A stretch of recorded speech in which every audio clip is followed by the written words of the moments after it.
Curt Hennig, but to you people, I'm Mr. Perfect. And I know a lot of you people sitting there right now wonder what it's like to go through life without making any mistakes. No blemishes, no flaws, from head to toe, absolutely perfect. Yes, being perfect, it has its boring times, like a simple game of billiards. Well, fool to you common people. Like I said, Hey, Curt Hennig fans, hello and welcome to another episode of Nobody Beats Mr. Perfect Nobody. I am your host, Mrs. Witchy Perfect, and today, as promised, I told you guys that I would get Kit on the show, I would get Angel back on the show, and here he is, my wonderful guest host, Mr. Angel Rivera from Angel in the Afternoon and Pro Wrestling Talk every Friday at 7 p.m. Eastern Standard Time and 8 o'clock on Saturday Eastern Standard Time, although they are scheduled to change. How are we doing today, Angel? I'm okay, hanging in there. I mean, hanging on. we're having a giant storm here right now, so I may have to go outside later to, shovel out the snow. Yeah. But and if anyone hears anything in the background, it is my dad with his new snowblower. He's all happy about it and stuff. Oh, I got a snowblower. And oh, it's snowing. Yes, it is snowing. And here we are. Yeah. I know we here in PA got at least 2 to 3 inches, maybe 4 inches. So my dad's all happy. I get to use my new snowblower. Yeah, it's gonna snow here for a while longer. It looks like. I mean, we're just right in the middle of the storm. So geez. Yeah. It kind of glanced on PA, I guess. Then it just kind of glanced us, and it's like hitting you, but it just kind of glanced us. It gave us like 4 inches. Yeah, I could see it from here. It's still coming down pretty good. So, oops, yeah. All right. So on today's show, guys, we are going to review Jesse Ventura talks about his greatest matches. And yes, in 1981, he did face a very almost rookie. He was not a rookie in 1981, Curt Hennig. Now, I just a little history on this. I had actually talked to Jesse Ventura on Clubhouse, and I reminded him of this match, but he didn't remember anything except for the rookie matches with him and his dad and Adrian Adonis.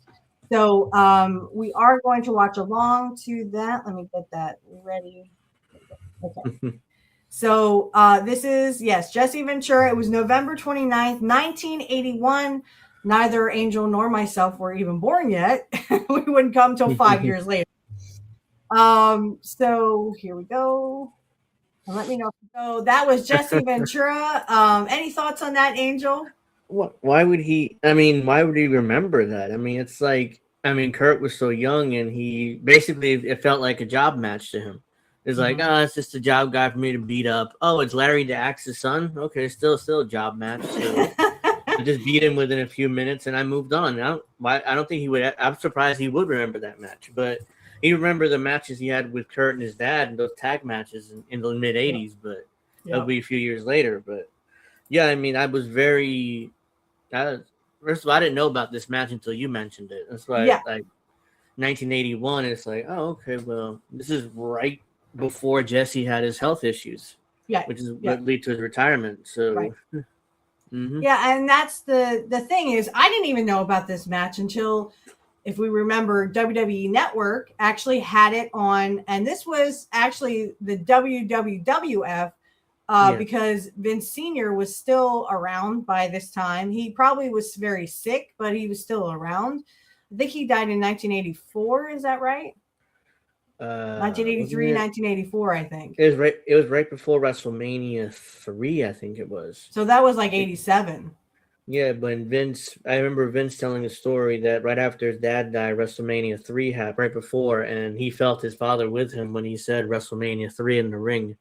Okay. So he felt chills. So, yes, I think it was right before WrestleMania 3 he passed. It would have been 86, so 87. Yeah, that was 87. So, so he hung in there till about 87. So I was wrong. Yeah. But I mean, I'm sure Vince Sr. was still very sick, even with cancer back then. He was diagnosed at He was diagnosed with pancreatic cancer in 81, 82 because he sold to his son in 82. So that was when he finally decided to sell. Right. Because he had pancreatic cancer was pretty much a death sentence, especially even back then. But even today, it's very hard to survive that. So that's one of the worst kind of cancers you can get. And cancer, I don't, by the way. Right. And I don't fault Jesse for not remembering this. And like I said, I wouldn't have even found it if they didn't have it in the WWE Network vault. When WWE was a thing, when they had the WWE Network where they had all their stuff on there. So their video library was there, and it was old WWF. I missed the network because they had so much stuff. They had so much bury yourself in wrestling, in old wrestling. Mm-hmm. Now it's like they have now they're moved their vault to Netflix, kind of, not really. They only have certain things on, so it's like, the network. And I'm hoping that changes. I'm still looking for WCW because I mean I have somewhat of the 97 when Curt came in. It was kind of like after Fall Brawl. They kind of did that part. And some of the stuff from 99, some of the stuff from 1998, where I was 11, 12, and 13 years old. So I just downloaded a few more things from the WWE vault and also the WCW vault, which the WWF vault was the UK when they in 1993 when it was him and Samu. I know I posted this on my X, his interview there. Mr. Perfect's interview. I just downloaded that because I mean that was a great match. Even you listen to the crowd. The crowd's like perfect, and then they kept like, the thing, the horn. Yeah, they're the horn, and he actually like got into it. He's like moving his body like perfect. He's moving his body. He's having a good time in the ring, right? And I think Samu was a little slow for him, but yeah, I think he picked it right back up. As soon as it happened, it was kind of like, in my thing, it was a great match though. But I think Samu and Alpha was on, he was down in the, on the ring apron and the ringside. Yeah. So, excuse me. I think that the two had a great match in the UK, and the UK crowd was really into it. So, and I think the thing is, I think that Curt was underestimated in 1993 because the crowd was really into him and Bret Hart. They could see, that babyface match versus babyface at King of the Ring 1993. I really think that the crowd was into it, and I think it just got quashed because of the Hogan thing, because of the Lex Luger thing. They were trying to push Lex Luger at this point. Yeah. And I don't think Curt Luger the chances he should have. Luger slammed Yokozuna on the Intrepid. That was supposed to be his big babyface push. It didn't work. No, didn't work. Because the fans wanted to see Bret, not Luger at that point. But if Luger would have stayed, if he would have stayed heel and been the narcissist, he'd probably be WWF champion. Yeah, he would have been. Because if they had pushed him as a heel, not as a babyface, because I mean he was this heel kind of prick guy, like Lex Luger he's really, really smart guy, but he came across as condescending and kind of looked down on wrestling. Cornette told the story about, hey, Package, when did you start watching wrestling? It's like, oh, well, Georgia Championship Wrestling beyond while I was watching football, but I didn't watch that. He's like dismissive of wrestling. It's like, didn't sound good, but at the same time, look at him. Perfect. I mean, he had the body. Yeah, he had the body. Yeah, so he just was an arrogant, condescending dude. I didn't think he meant to be because apparently everybody liked him, but that's how he came across, though. So, which is why some people did, until they. Which is why Vince gave him the narcissist gimmick. He was like, "Oh, you're a narcissist, pal." That works, and it did work. He was over, but Vince decided to turn him to Hogan 2.0, and that's when it failed because he wasn't a people person. He didn't want to be out there signing autographs. Yeah, and he wasn't Hogan, so. Vince wanted to recreate Hogan with Lex. It didn't work because Lex wasn't a people person. He wasn't an outgoing person. And it was the America thing, rah, rah, USA. And by that point, people were tired of it. And that was Hogan's shtick for so long. Right. That's why Hogan had to turn heel in WCW because fans were booing him, even though he was doing the rah, rah, USA thing. Yeah. By the mid-90s was not working. And was not working, which is why in 1996 he joined the NWO. Mm-hmm. Yeah. And became one of the biggest heels, I guess, in history. But I mean, I still like Curt as a heel. All right. So next we're going to talk a little bit about the whole Ted DiBiase Jr. and what he did with the Mississippi government.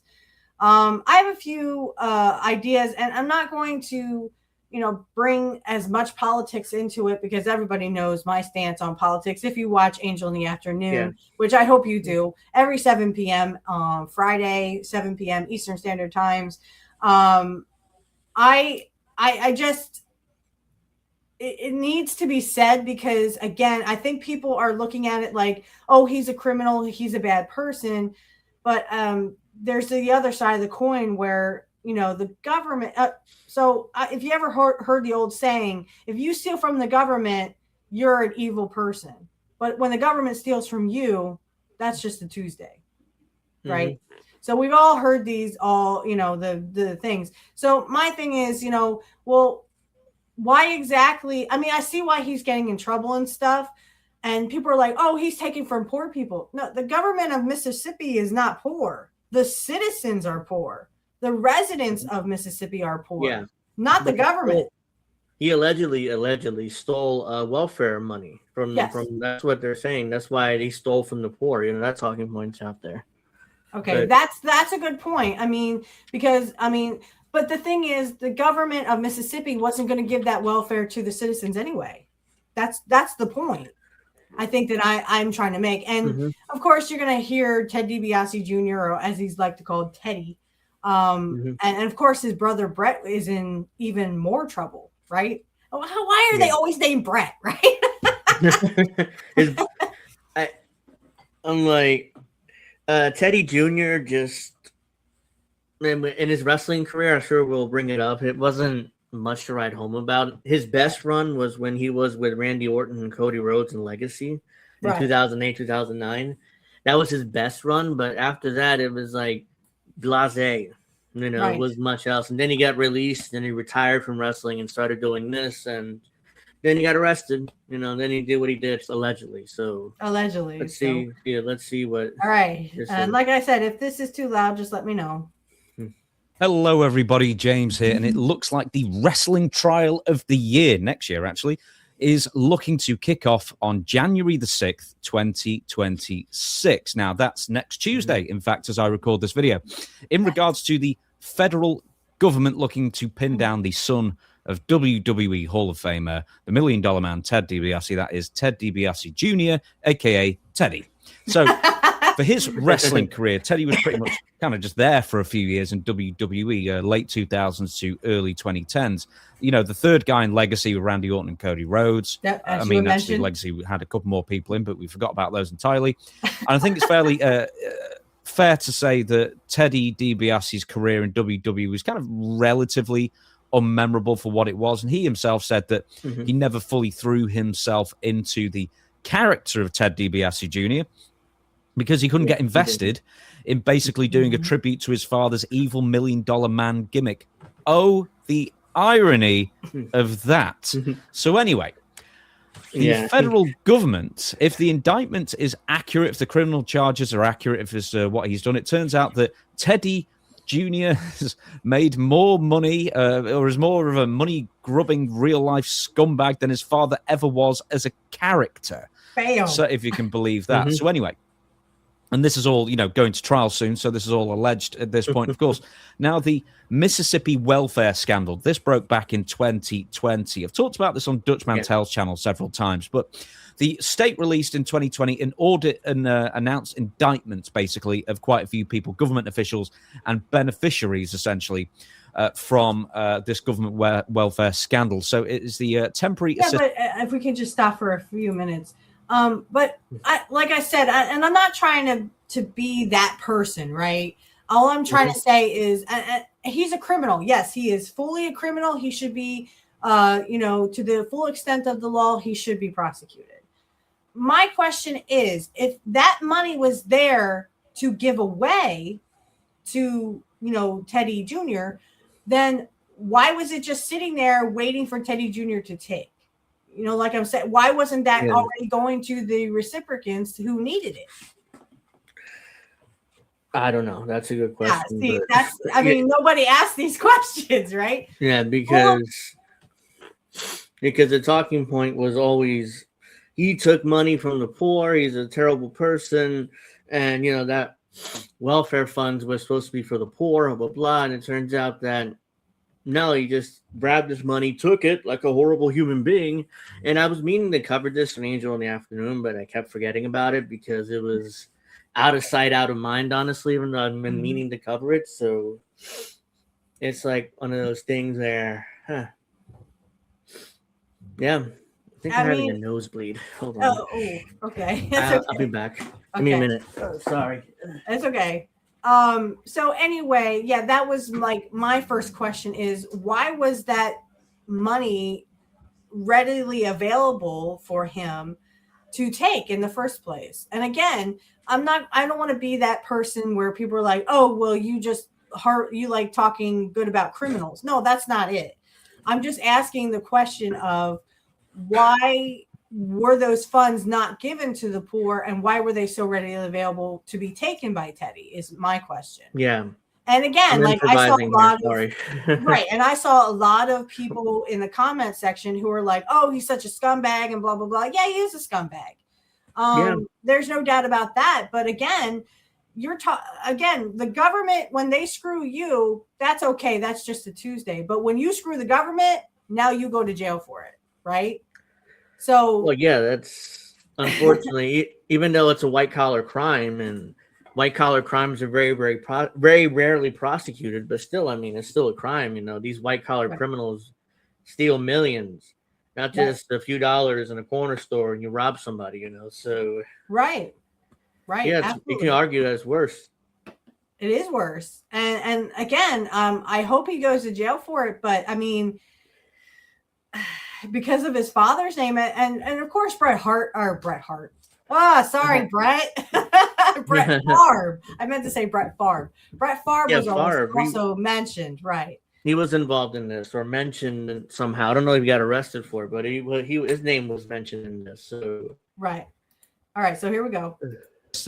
For needy families in Mississippi program that were intended to help the state's most poor, and keep in mind it is the most poor state, so the poorest of the poor in the United States. Now, prosecutors and auditors found that funds were instead being funneled to politically connected nonprofits for projects like a volleyball stadium at the University of... Yes, exactly. This is what I'm getting at. That those funds were being funneled to other things that didn't need it. And that's why, like, this is why I'm asking this question is no one answers. And I'm hoping that the defense, well, not hoping, but I'm thinking that the defense attorney is going to be like, well, why were these funds being funneled to my client in the first place? Why were they not given to the poor and the needy? Because they don't care about poor people. They don't want poor people to have money. And I've said this many times on your show, Angel. I said it here many times, and I try not to get political because this is wrestling, but you know, wrestling and politics with Jesse Ventura, of course, as he would say, you know, it's all professional wrestling, right? Politics are now professional wrestling, and they have literally come to the forefront. So yeah, this money was being literally funneled through you know, to other things. It wasn't given to the poor of the poor. Okay. You know, they were doing other stuff with this money, and that's because they are shady people. The government is not there to help you. It is there to funnel money to people who don't need it, and that would be rich people. Yeah. Right? So I was skimming through a local article here, and there's real quick. John Davis, the man prosecutors considered to be the ringleader in this scandal, took the stand once again, testifying against DiBiase. Davis is the former executive director of the Mississippi Department of Human Services. Prosecutors say Davis directed welfare funds at two nonprofits, Family Resource Center of North Mississippi and the Mississippi Community Education Center. Those groups were operated by Nancy New and Christy Webb, both who pleaded guilty in this scandal. Those groups then gave contracts to DiBiase companies. While on the stand, Davis testified that DiBiase knew that the money was supposed to be used for welfare funds. When it comes to giving DiBiase the contracts, David said he thought DiBiase was providing legitimate services. He also said he never intended for anyone to steal the money. So, yeah, and I'm the Queen of England. Yeah. See, that's what I'm saying. Like, it's not just Ted DiBiase. It's not just Teddy Jr. It's like the whole slew of them. They all conspired together to funnel this money. Instead of give it to the poor, let's just give it to more rich people. Yeah, but it sounds like he's throwing Teddy Jr. under the bus because he doesn't want to get in trouble himself. Yeah, he claims that their contracts given to DiBiase companies, but the problem, I don't know whether that's enough to convict DiBiase. I mean, first of all, Davis is allegedly a co-conspirator. Mm-hmm. So those his testimony doesn't mean much unless there's corroborating evidence behind it, like emails or phone calls and stuff like that. Right. So the trial's just started, so I don't know whether they have that evidence or not. They may have it or they may not. If they don't, then it's going to be hard to convict them because DiBiase can very easily say, I didn't know that money, those are legitimate contracts. Mm-hmm. And, we executed the services and we got paid. That's it. I didn't know it was stolen from welfare funds. And how the prosecutor is going to prove otherwise, I don't know. But right. And that's why I was kind of like, I'm not trying to be that a-hole, oh, well, you love criminals. No. I just want to play devil's advocate and kind of like, well, why did this happen in the first place? Because again, the Mississippi government are not the poor. Okay. Let's differentiate that. There are poor people who need welfare. Yes, because they don't make enough and they need the money. So you should help those people, right? Well, the government doesn't see it that way. So again, who's going to hold the government accountable for the fact that there was a lot of people here who were in this scam and who were sending money and funneling them to other things, aka rich people who didn't need the money, and now those poor people are out a bunch of money. But they want to lump the government of Mississippi with the poorest of the poor. Okay. So that's where I was kind of like, no, you can't do that because there's two separate entities here. And you can't conflate the two. There are poor people that need that money. No doubt about it. Help the poor, feed the poor, but they're not going to do that. Okay. And like I said, so anyway, let's keep going here. Yeah. Southern Mississippi, and payments for speaking engagements that largely did not occur. Now, the main players include former Mississippi Department of Human Services Director John Davis. He pled guilty to state and federal charges. Nonprofit operators like Nancy and Zach New. Now, I'm not going to go through all these names constantly to not confuse the situation, but the most famous person in the States anyway, and if you've watched something about Mary, I guess for me, is former NFL quarterback Brett Favre. Now, he received these funded payments and has denied any wrongdoing, but he was receiving, like near enough $10 million thereabouts. The video is not about him. Yeah, I mean, Jesus. Okay, so if we could just stop it there. Again, here is a former NFL rich person who was not poor, who was not down on his luck, who is not working a 9-to-5 job. Oh, I'm crippled because of football and I can't work a night. No, bull crap. Brett Favre is a healthy male who literally played football, and because of that, they were funneling funds from poor people to this rich person. But Favre wasn't even charged. He wasn't in charge of anything. But right, because they're not going to charge him because he's a rich person. Again, there's a two-tier system in this country. Yeah. The poor get away with nothing, and the rich get away with everything.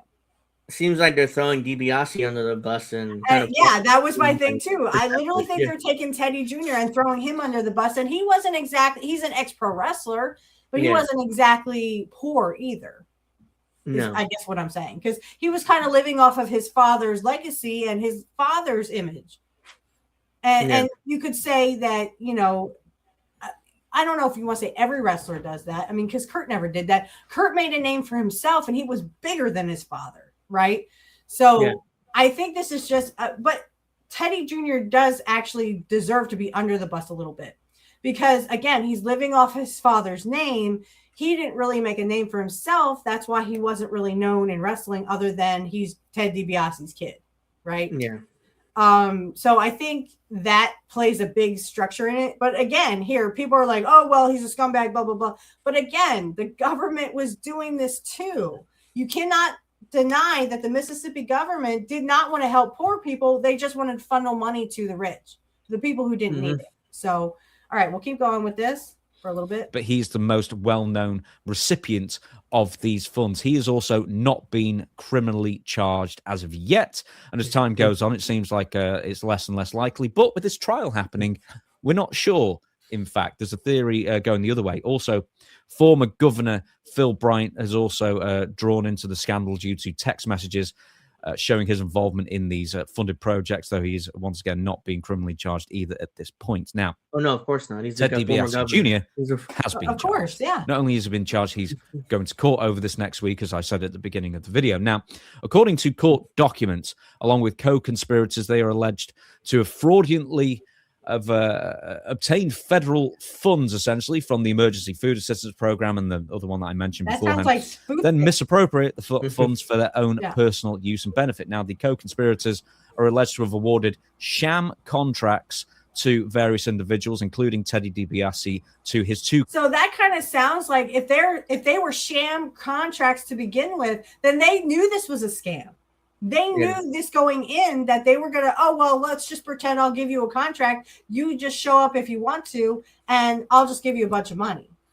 Yeah, that's the allegation. But DiBiase's lawyers argue there were legitimate contracts, and the contracts were fulfilled. DiBiase's company did what they were asked, and they were paid, and that was it. We didn't know it was a scam. So that's the defense. So we'll see what happens. In fact, he had the court date. I remember local press was following DiBiase and asking him questions, and he ignored them. Like, right, and he's going to mention that it's a witch hunt. He's going to act, you know, like Trump say, it's a witch hunt. Yeah. All right, some more of this. Companies Priceless Ventures LLC and Family Orientum LLC as well. Now, under these contracts, the FRC and MCEC provided millions of dollars in federal funds to the companies in DiBiase to basically services that Teddy DiBiase allegedly did not provide and did not intend to provide. Now, DiBiase allegedly used these federal funds to buy a vehicle instead of what they were intended to, as well as a boat, as well as also a down payment on the purchase of a house, among other expenditures. That I believe totaled, $1 million or thereabouts. Now, DiBiase Jr. was arrested in April 2023 on one count of conspiracy to commit fraud and to commit theft concerning programs receiving federal funds, 6 counts of wire fraud, 2 counts of theft concerning programs receiving federal funds, and 4 counts of money laundering. Now, convicted, he could face, aside from $1 million in fines, he could face 45 years total in federal prison. And to make him look even more guilty, his dopey, bloody brother not only was apparently also involved in this, he's already pled guilty to it as well. Wow. So the news report at the time I'm going to read from this is Ted's brother, Brett DiBiase, is alleged to have conspired with others to defraud Mississippi Department of Human Services.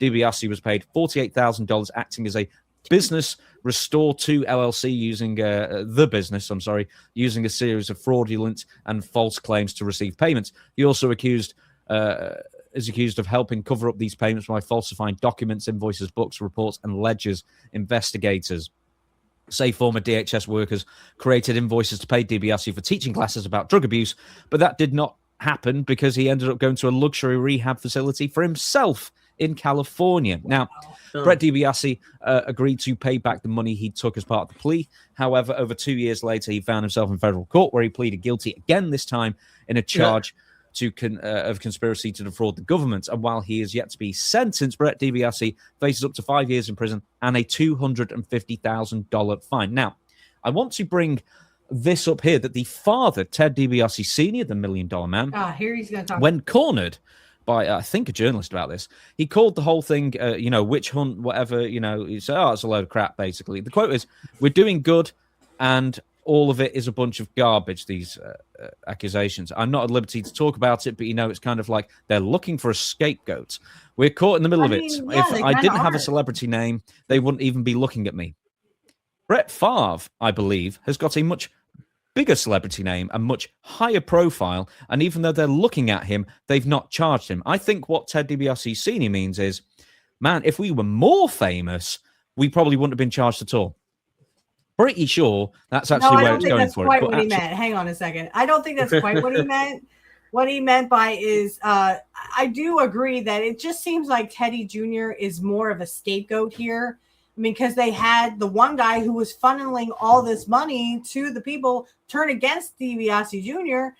Or Teddy Jr. And now he's with the state's case. This just seems like a big clusterfuck of, well, you defrauded the government, so we're just going to blame you.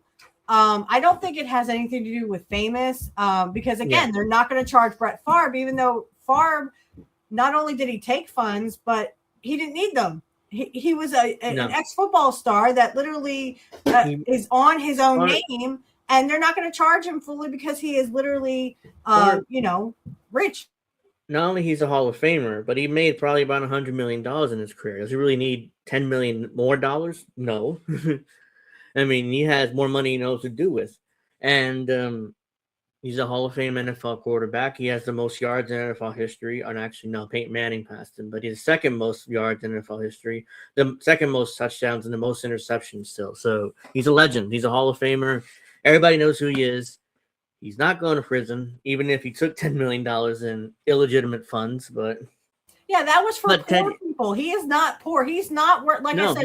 Brett Favre is not working a 9-to-5 job where he has to, scramp and save and save up for his son's college fund or whatever. Now, this is Brett Favre, one of the most famous football players in their lifetime, who has millions and millions of dollars. He did commercials. He's done all kinds of, Brett Favre, on the boxes of Wheaties and stuff. So this is not a guy hurting for money. He just wanted to take money from the poor. Again, we're funneling money from the rich to the poor, or from the poor to the rich. Excuse me. It's like a backwards Robin Hood kind of thing. Yeah.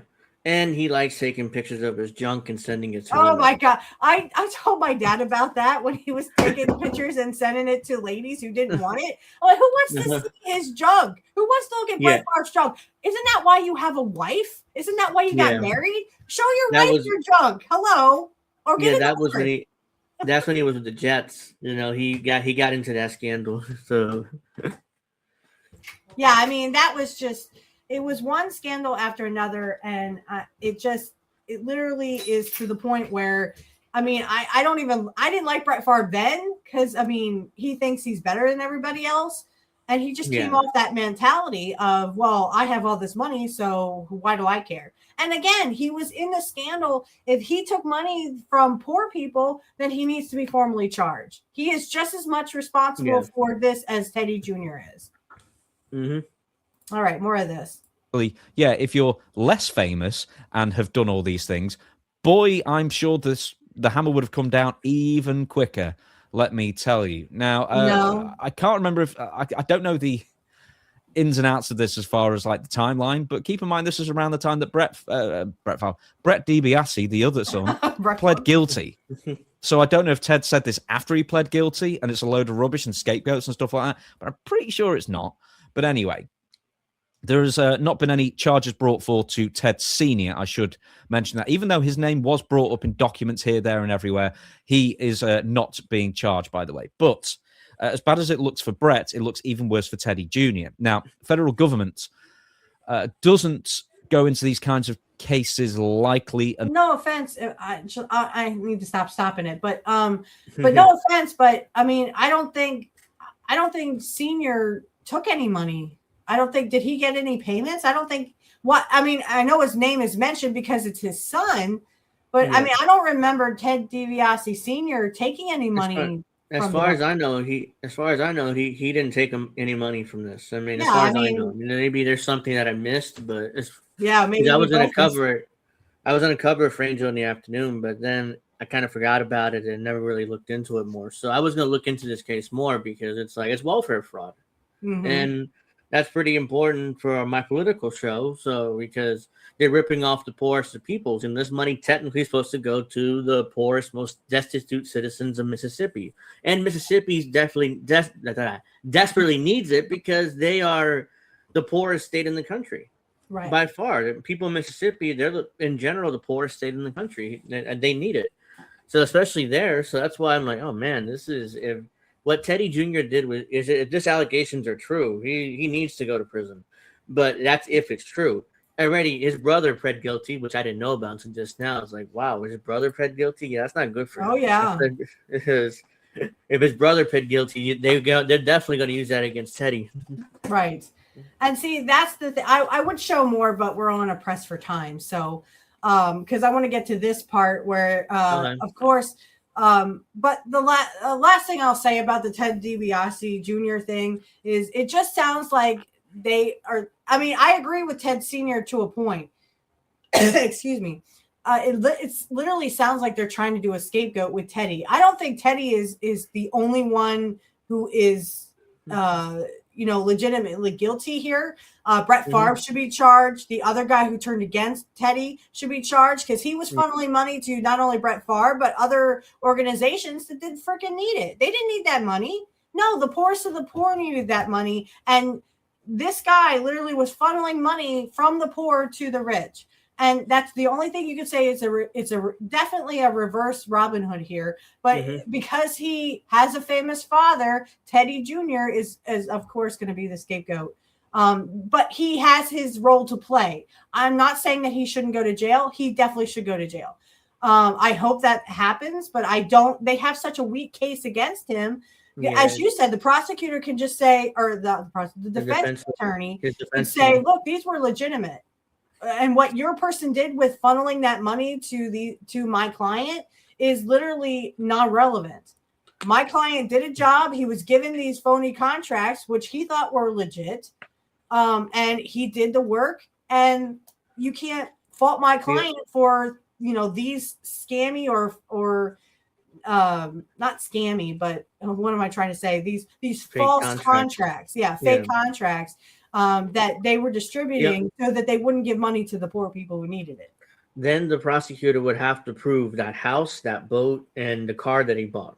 He used those funds to buy those things. If they can prove that, Teddy's fucked because he didn't use the money for the job. He used the money to purchase these personal expenses, basically, which is not legal because he was given that money. That's why I called it embezzlement, basically. They embezzled all this money for personal expenses. So they have to prove that. If the prosecutor can honestly, without a shadow of a doubt, if he can literally prove that Teddy did this out of malice and he didn't use it for job purposes, then throw the book at him. But I just think that this is a really weak case, specifically against, if they want to go against go for Brett Favre, that would be their strongest case to get anybody to go to jail. Or even if you could prove that it was a scam from the beginning and that these people were involved. That's what I'm trying to say. I'm not trying to say they should let Ted DiBiase Jr. off easy. All I'm saying is that it just seems to me like they are grasping at straws here, and he is literally a scapegoat for what other people did, and to a more extent than he did. Yeah. So I'm not saying he's not a criminal. He is a criminal. He deserves to go to jail. But so does Brett Favre. So does all these other people who are funneling that money to other people and organizations and stuff that didn't freaking need it. Yeah. Okay. So, all right. So we're going to move on to, I know you heard about this story. I don't know to what extent, but William Regal had put a X tweet out about a broken neck. Okay. This is about Kyle Fletcher. I can't even say it. So I'll just say Kyle. Fletcher? I think it's Fletcher, isn't it? I think it was Kyle Fletcher. Or Fletcher, whatever. Jim Cornette couldn't say it either. Yeah, that's why he calls him Kyle Felcher, but it's Fletcher. Yeah. Well, anyway, he was dropped on his head and he's okay. But William Regal had said, I had a broken neck and, it's very painful. And again, people are going after him for stating something that he went through himself. And we've seen other wrestlers do this. It's stupid because Regal and that moron Fletcher got dropped on his head like this off a suplex or some move from the top rope. Regal broke his neck on a German suplex. It was simple German suplex, and he even something that simple. And he still got hurt. So he was trying to express not malice for Kyle. He was trying to say, you know, this is not a good idea to be dropped on your head like that, because again, you will have pain in your neck for the rest of your life. And I think this is the whole of AEW. And of course, Tony Khan came out and, you know, he's trying to blow people and people are trying to blow Tony Khan. I'm sorry, guys. I don't want to offend anyone, but I do not like AEW. I don't like Tony Khan and I don't like Dave Meltzer. I think everything they do is Circus Dulé. It is not wrestling. And they're literally, these people are going to be deleted young, because when you get injured like this, you can only wrestle for so long. And then your body will eventually give out on you. So take what William Regal says as gospel, because he's been in that situation. He was a wrestler for 40 years. He knows what he's talking about. And yet people are clapping back at him and saying, well, you don't know what you're talking about. You're just blah, blah, blah, you know, whatever. He's a WWE guy. You know, he works for WWE. Yeah, you're a WWE guy and you're going to stick up for them. He's not sticking up for WWE or AEW or WCW or any of those people. He is sticking up for the wrestlers who are putting their lives on the line in AEW every single day when they do stupid stunts like this. I was screaming at my car radio, because that's how I listen to Jim Cornette. I said, hey, if you guys want to be idiots, by all means, please be idiots, because you are the only one to blame if you die in that ring. Regal broke his neck, and then that led to the surgery and led to all his drug problems, which are famous, which ruined his career because I think especially in the late 2000s, Regal was being pushed, and he nearly won the WWE Championship. But his drug issues popped up again. He was suspended, and then he was fired.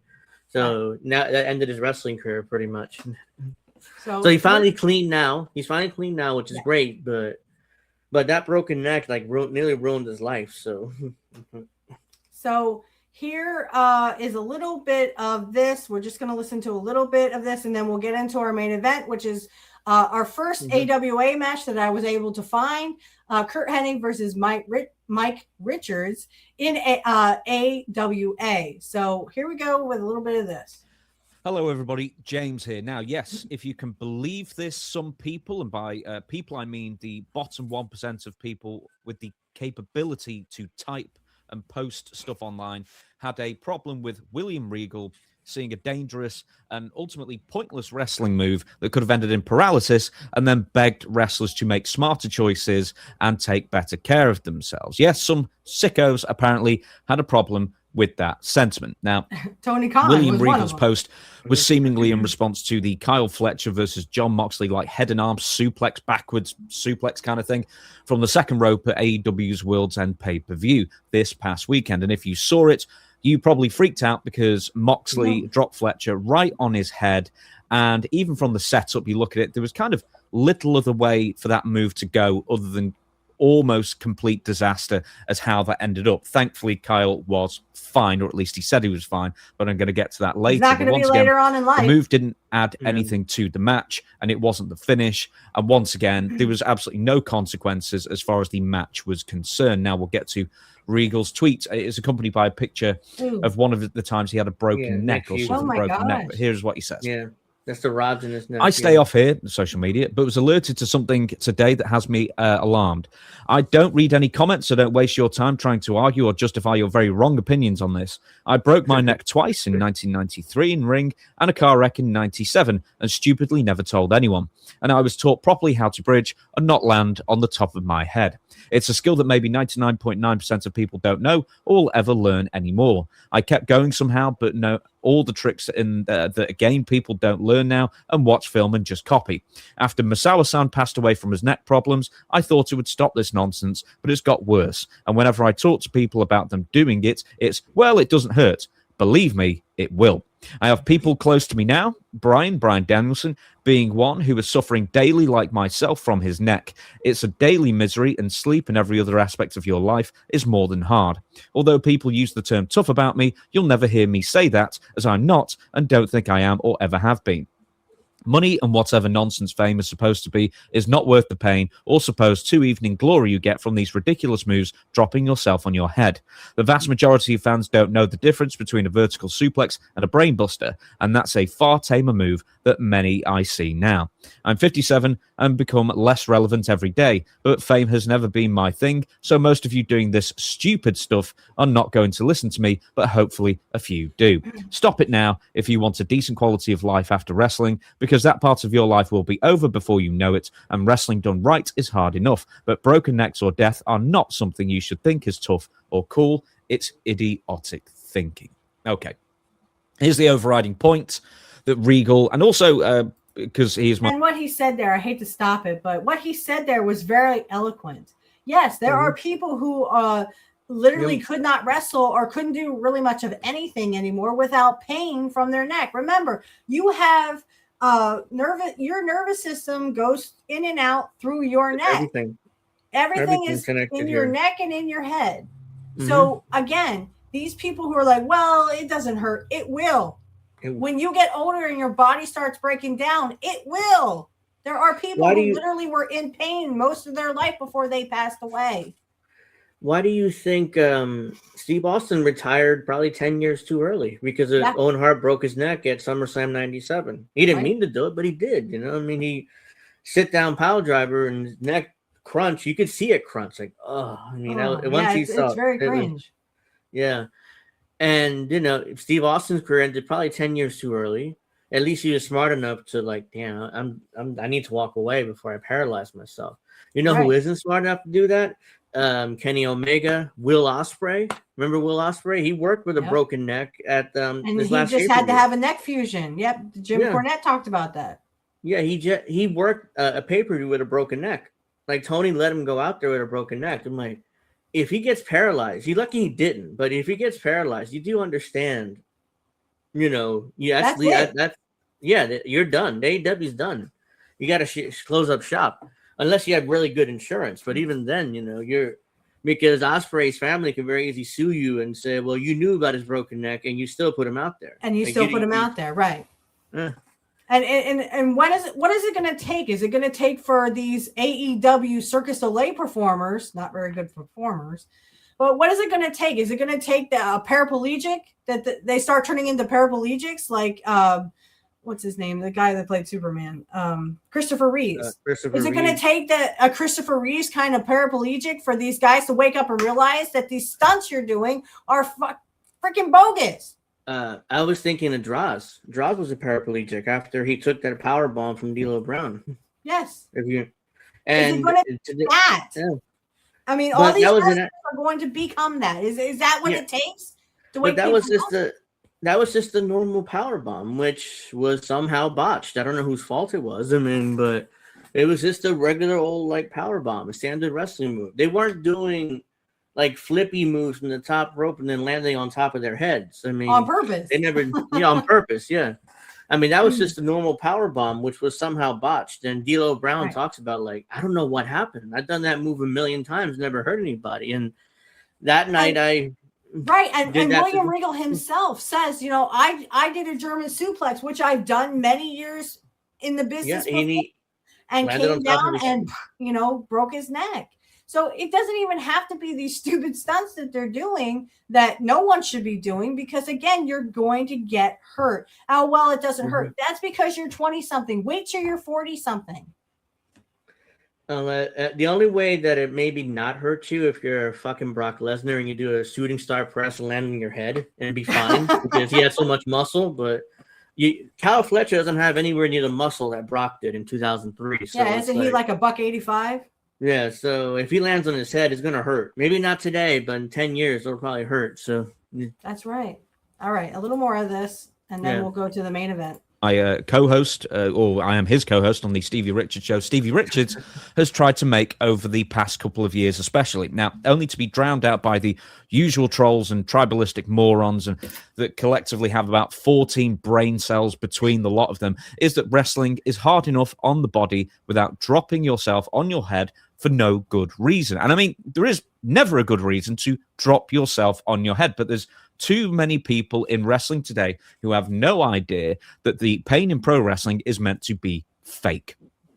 Stevie's points about Kyle Fletcher earlier in the year were completely, and I'd argue willfully, disregarded by the usual out of context clown shoes wearing tribalists led by the likes of the always impartial bastion of truth and wisdom, Dave Meltzer, because Stevie dared to criticize an AEW performer despite otherwise heavily praising him. And it's the same for William Regal here. Just because he's at the moment signed with WWE, therefore disregard him because he's got an axe to grind, when quite clearly he doesn't. The fact that a talented performer, a very talented performer in Kyle Fletcher is, he and so many others apparently don't get that dropping yourself on and your opponents on their head and neck in pursuit of the fabled 5-star reviews or to stand out is one of many things. One, incredibly dangerous to everybody's long-term health. This is very important. Long-term. And hello there, Adam Cole. Number two, apparently he and others have no concept that the long-term consequences of such moves do exist, despite numerous wrestlers discussing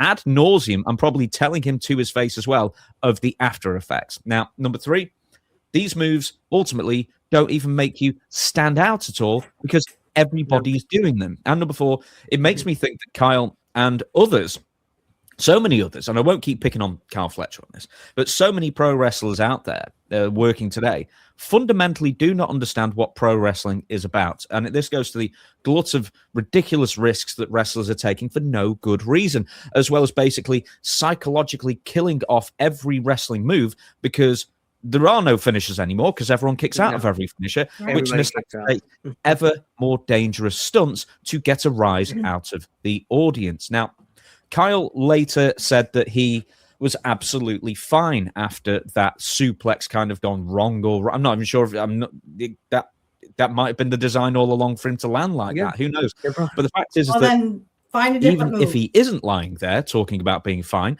and wrestlers as well as people in combat sports and most sports actually lie all the time about their injuries so they don't get shelved, then he has certainly or almost certainly added just a little bit of extra wear and tear to his neck and spine that was completely unnecessary for his own health and the context of the match. Now, as Dutch famously said, he misses the business when the marks are in the seats rather than wrestling in the ring. Now, too many wrestlers treat the business he's not wrong.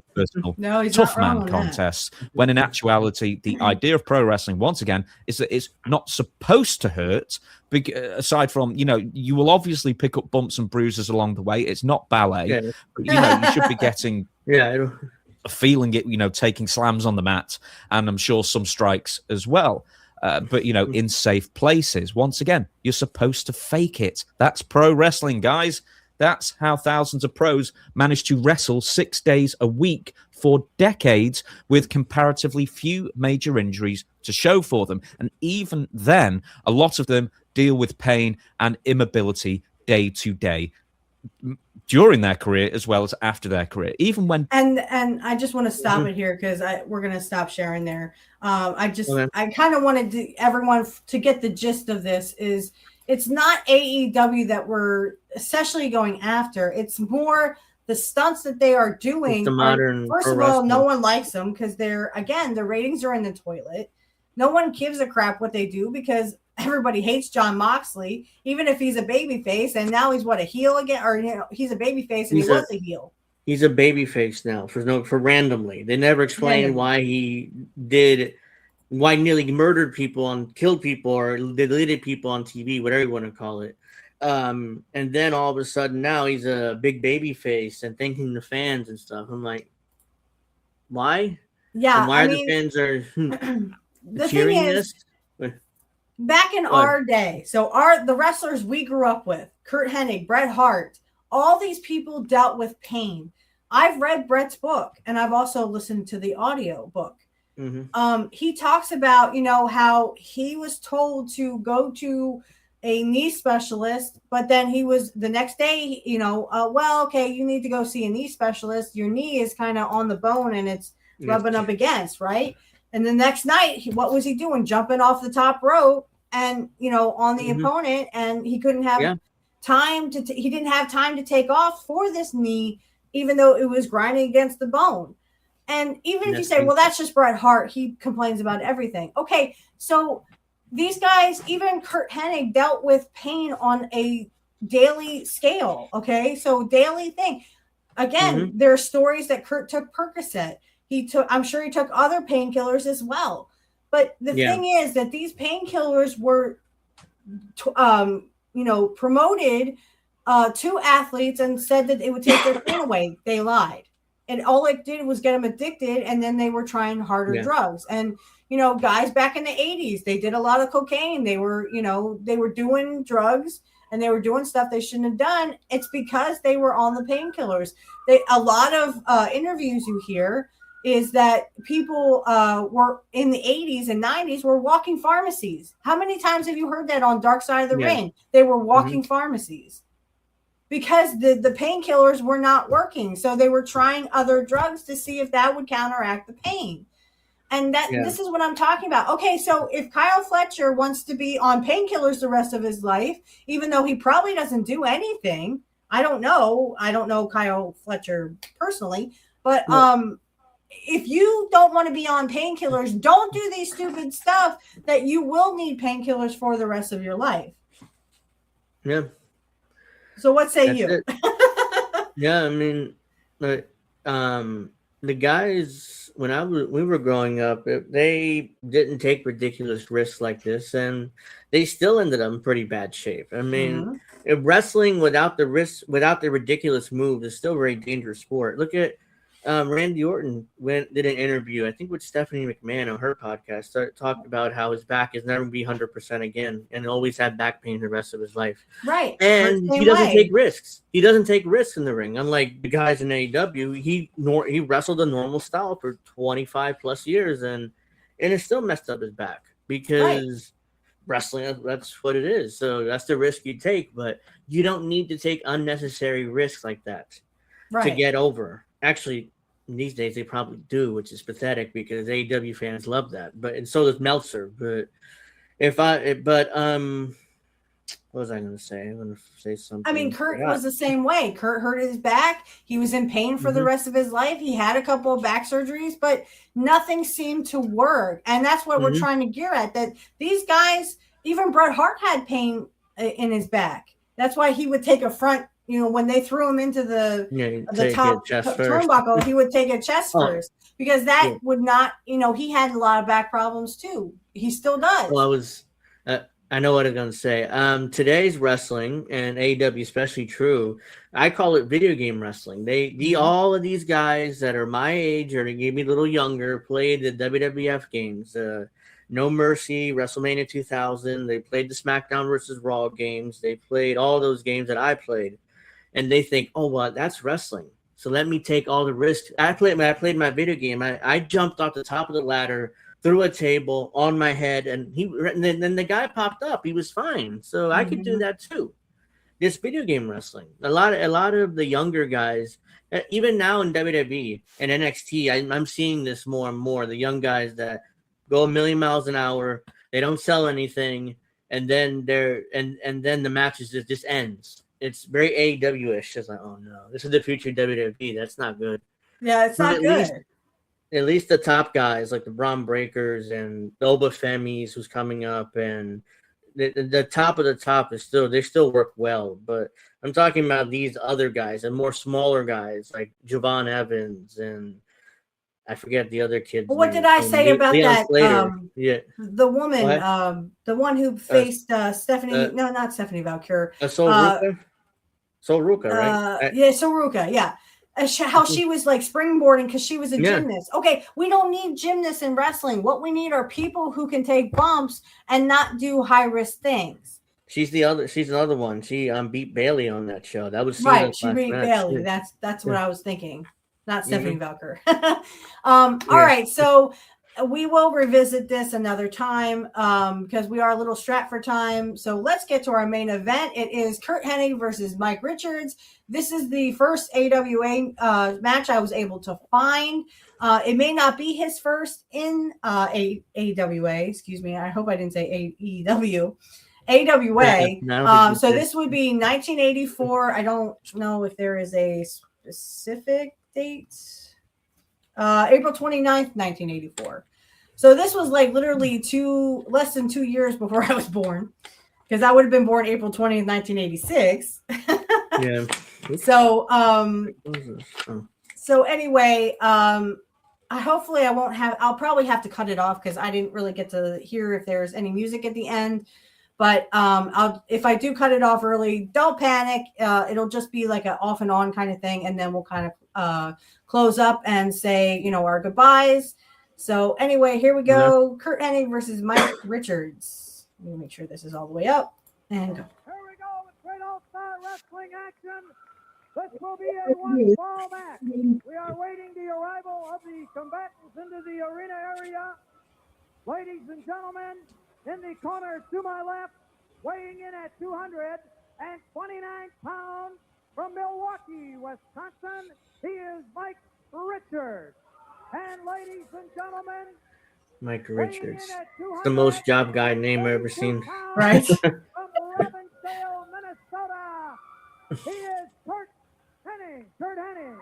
Referee Jim Mitchell down the ringside. I don't know I don't think Curt was skinny. I think he was just a little smaller than most guys, but he was more of the athletic build, right? Yeah, compared to his match with Jesse, he's bigger here. He's more fulled out here. His match against Jesse, he was skinny. I did see that he was like smaller. Unless it's compared to Jesse, because Jesse is so much bigger. It could be that too. Hang on a second. I'll be right back. Uh-huh. And watch him work there on Mike Richards.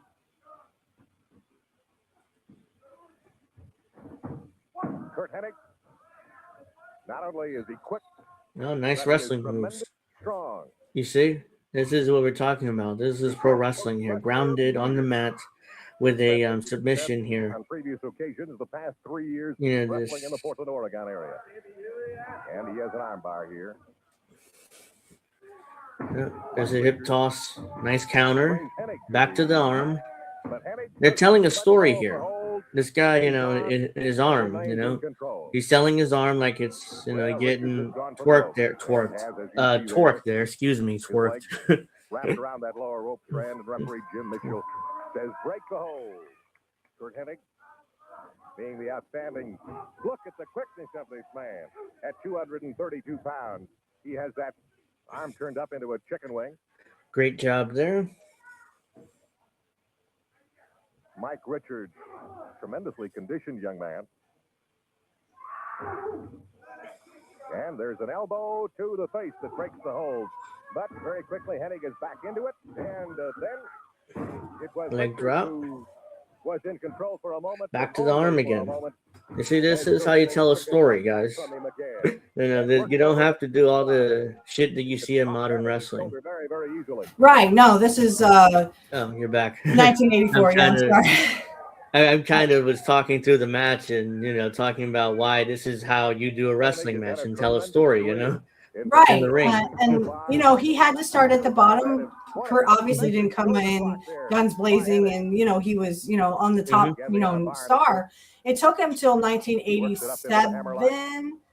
1986, 1987 till he got that belt from Vern, and that was only because his stars, Hogan, Jesse, Mean Gene, they all went to WWF, or WWE. Yeah. But this is what wrestling should look like, because they're both Kurt is second generation, so he's been but he's not a rookie either. He also has been in Portland for 3 years. Maybe 2 years, 3 years. And a shot to the midsection there. This is a lot of rounded, like amateur wrestling type stuff. No, yeah. Which is- I mean, Curt was an amateur wrestler back Yeah. in before he became a professional. Richards grabbing a hold of the hair of Hennig. And Jim Mitchell sees it, and then he is going to request that Ow. Mr. Richards break the hold, which he does, but he then gouges the eyes of Hennig in the process. Mike Richards apparently thinks the rough and tough stuff is going to Oh. bring him victory here. Elbow smash. Whee. Heel throw. Oh, jeez. Down goes Curt Hennig. And the knee. Oh. Oh. And Hennig See, in comes AWA, with a tremendous forearm. and you had to climb the ranks. You just didn't become the champion right away. Yeah. I think a lot of these guys come in and just expect them, they just come in, they do debut, and then they're just expected to be, champions. Yeah, that's not how it works. Of Mike Richards. It's not how it should work. No. No. You pay Unless for wrestling. That's what Curt Unless talked about you're- later. unless you're Hogan, then you became Yeah. champion within a month after returning to WWF. Right. But he spent nearly 8 or 9 years paying his dues, so it's not like he was only around for a year. Here's a Sunset 1, flip. 2. Oh, almost. Got two, but a tremendous move there by Curt Hennig. Oh. shot to the jaw. And he was a babyface through most of this. Mm-hmm. It's only when they made him champion, the AWA champion, is when he decided to turn heel. But when he was with Scott Hall and this too, he has matches coming up with his dad too against the Road Warriors. 2, Hooray! 3. All right. 2, 3, and this one is all over as Curt Hennig. The finish was a drop kick. I mean, imagine that being a finish today from the top rope. That's not going to happen. Like, everybody expects devastating, brutal finishes, and guys kick out of them. Right. Even the top guys do it. Like Cody Rhodes. I mean, the Crossroads is his finish, but everybody kicks out of it. Everybody. So kicks it's like. So, and come we've on, said man. this many times, like, why would you even have a finisher when everybody kicks out of everything? I think I've said that many times on Pro Wrestling Talk every Saturday at 8 p.m. Eastern Standard Time. The old guys, they have their podcast now. The Undertaker and Kevin Nash and all those guys said no one protects their finishes anymore. Like, Yeah, no. what's the point? Having a finish. You have to do it 2 or 3 times or even 4 times before they'll actually have them lay down and just take the 1, 2, 3. Yeah. And even that gets botched sometimes, as we saw Nia Jax, where the referee was kind of confused and she's confused and everybody's confused because nobody knows what they're doing anymore. And yeah, we are going to go after WWE too, because again, I don't like Penta. And he put Chad Gable on his head. So as we were talking, about the whole, neck thing, that was very his dangerous. first match. Yeah, that was his first match in. Yeah, that's Penta's debut. I think he dropped Gable on his head. Yeah. On his head, and again, I mean, he is an AWA guy or AEW guy, which is why I don't really like Penta. But again, we're not just going to go after AEW here, but you can see from the AWA how guys used to wrestle. Yeah, that looked very amateurish because again, Curt came from an amateur background. I'm sure that Mike Richards did too, or at least he had some kind of wrestling amateur background because he was doing, but that was kind of Curt's thing, and then they were like, well, that's illegal, you can't do a drop kick from the top rope, and so Curt's like, well, I have to win somehow, so I mean, that's my finisher, is a drop kick off of the top rope. That's what he used to do in Portland. So, and those matches will be coming up. Everyone will see those matches. Like I said, against the Road Warriors, he's with his dad. We have some matches with Larry Sabisco. We have some matches with him and his dad against the Road Warriors, against Steven Regal and Ray Stevens, I think, or Jimmy Garvin, I think. Could be both. And, they were talking about this. Jim Cornette was talking about this match with, this phantom match where Curt and Scott got the tag titles, the AWA tag titles. We'll just do this real quick and then we'll say goodbye.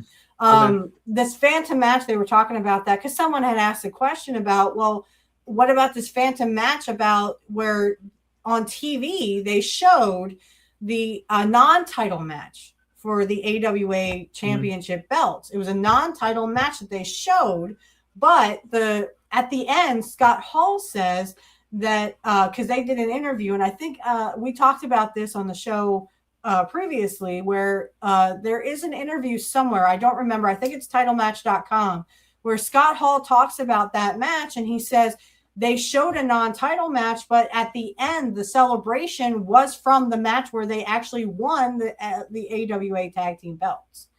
Because I mean, Curt jumps into Scott Hall's arms, and they're like, "Yeah, we won." Yeah. Why would you show that at a non-title match? I don't know. I don't know what AEW was doing, or AEW, AWA was doing at that time. But I mean, that's what Vern wanted. So but they always talk about that Phantom match. But again, the wrestling that Curt did in AWA was all to polish him up. Again, he was polishing himself up in Portland. He had been in WWF, and then he went to Portland, and then of course he would go to AWA. So, so from now on, we are going to watch matches. And again, he didn't just come in and now he's tag team champions with Scott Hall. That took a couple of years. 85, 86, and then in 87, eventually he would get that belt from Nick Bockwinkel. It was a controversial ending, but that's how Vern Gagne liked to do his endings. They liked that controversy, and they did the same thing to Hogan. They did the same thing with Hogan and Nick Bockwinkel, and they would eventually do the same thing with Curt and Nick Bockwinkel. And Larry Sabisco would be a part of it. So, yeah, it was. Yep. So any final thoughts from Angel?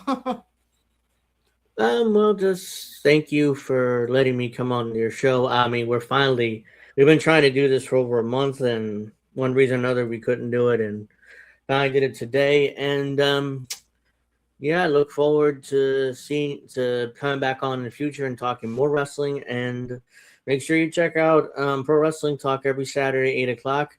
Or Sunday, depending if there's a pay-per-view or not, or we have to switch things around. My show, Angel in the Afternoon, is every Friday at 7, so make sure you check that out. The link, I assume, will be in the description when this airs. So. Yours, Kit's, and somebody else. I think Dave's. Okay, well, all those links will be down there. Subscribe, check it out. You'll see Witchy here, so I mean, I'm that way. Yeah. She's a regular on my show, and so is Alex Knight, and we try to have on different guests every week. So if you like politics, go check that out. If you prefer wrestling, we've got you covered there too. We do Pro Wrestling Talk. So we're doing it at this point. Today is January 17th, so we're doing it tonight at 8. And by the time this airs, I won't be for another 3 weeks. So we'll be on every Saturday 8:00. So just check us out. Check us out. So that is the end of our program. Thank you so much for joining me again. We will be back next week with another AWA match for Curt Hennig. And we're going to talk more about the certain topics that we talked about today. We're just going to go into a little bit more depth. Of course, we're going to keep an eye on the Teddy Jr. story and this whole thing with William Regal. Again, I don't know why it blew up, but of course there are people who always have to give their stupid opinions. And they have every right to have those opinions. It's just they're really stupid. But I mean, but anyway, remember everyone, nobody beats Mr. Perfect. Nobody. Bye, guys. Hey, Curt Hennig fans. Hello, and welcome to the Shameless Plugs. I wanted to do an updated version because I no longer have Patreon. I don't know if anyone has seen, and down in the description field, the first shameless plug I would like to do is for my Cash App and my PayPal account. If you can donate, please, please, please donate today. I actually had one donation, but that was more for my birthday. So anyway, if you can donate, please see the links in the description field for my PayPal and my Cash App. I'd like to start off by saying also, and I will say this at the end, I have an AI outro that is AI generated. I actually made a country song dedicated to Curt. I made several. Just in case, there also maybe in the future or right now is going to be an AI intro. So I just want to let you know that the intro also could be AI, and this is for Amazon. This is for YouTube only. YouTube only. So the first shameless plug I would like to do is Kit Cabello. He is one of my great friends. Excuse me, I love him to death. And what a great man, great guy, all around great friend as well.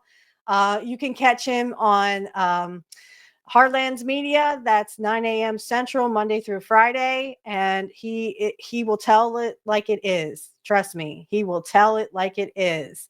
Can't say enough great things about Kit Cabello. Also, check out Angel Rivera. He is in Angel in the Afternoon, and of course, he is my host for Pro Wrestling Talk. Pro Wrestling Talk is every Saturday night at 8 p.m. Eastern Standard Time, though those are scheduled to change due to family issues or WrestleMania or a pay-per-view. Also, I would like you to, but definitely check out Angel in the Afternoon. It is 7 p.m. Eastern Standard Time. And he also tells it like it is. Way to go, Angel. Okay, on to deconstructing topics. My big brother, Dave. I can't say enough great things about Dave. He is a big supporter of mine, and I'm a big supporter of him. If you check out Deconstructing Topics, he has his own show. I'm not sure what episode he's on right now, but he has a great podcast. Please listen to it. You can check it out on YouTube. I don't know if he's on Rumble, but I'll see if I can get a Rumble link. All these links are in the description field if you want to check these people out. Also, I'd like to mention my little kid brother, Alex Knight. We are actually not really related, but I see him like a little brother. So anyway, Alex Knight, you can find him on Angel in the Afternoon. You can also catch him on Pro Wrestling Talk. And I think he's going to do a baseball podcast with Angel as well. So check that out. That'll be on Sundays. I'm not sure the time. I'll have to get that from Angel later. But I just want to make sure that you check him out because he is a great person and someone I can call friend and little brother. The next shameless plug I'd like to do really fast is Black Magic Talk is my other show, guys. If you would like to check that out, all you have to do is click the link in the description field, and blessed be to you if you are also a witch, wizard, or warlock, or whatever you call yourself. You can check that out in the description field. We have a lot of fun over there.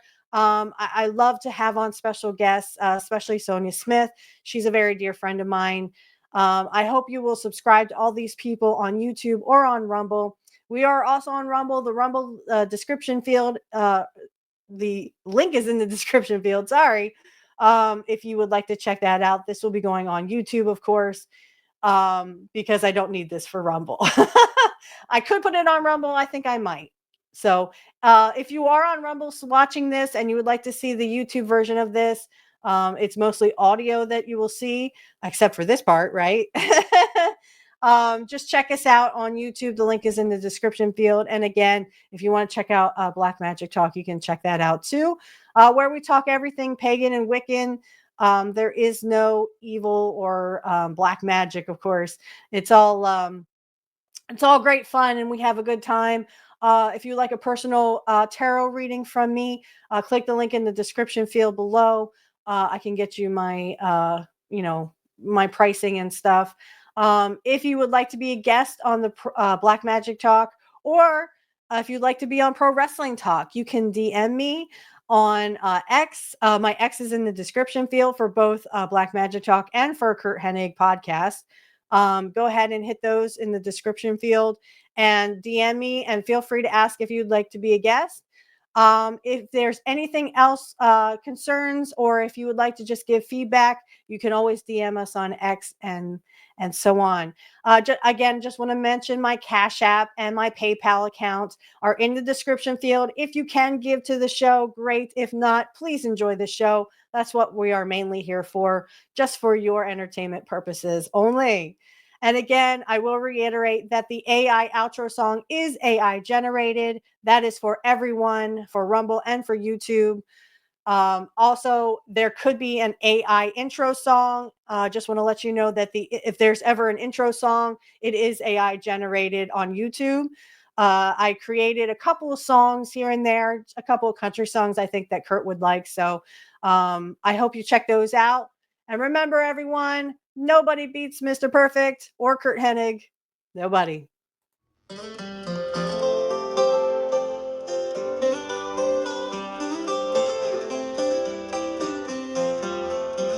I remember those nights in the TV glow, watching you a hero in the ring. With every match, you'd steal the show, making us believe in impossible things. Golden locks and a confident stride, wrestling through battles both big and small. With a perfect plex, you turned the tide. Mr. Perfect, you had it all. Oh, Mr. Perfect, where'd you go? In our hearts, you still steal the show. In a world that's moved too fast, your legacy's meant to last. Behind the glitz and all the fame was a man with strength and grace. Though we never knew your name, you left a mark time can't erase. I can still hear that entrance theme echoing through arenas and TV screens.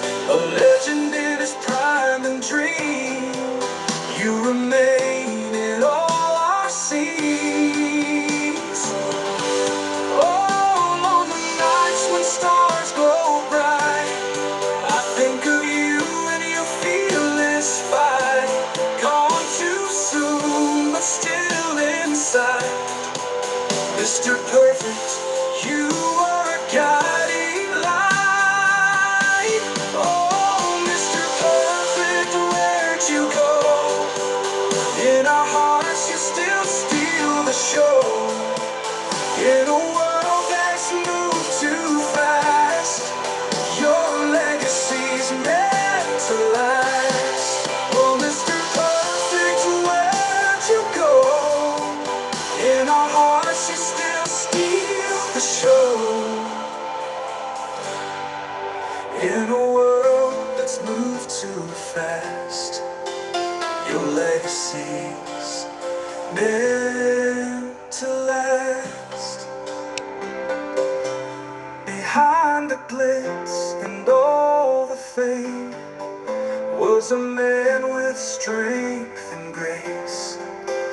Though we never knew your name, you left a mark time can't erase. Though we never knew your name, you left a perfect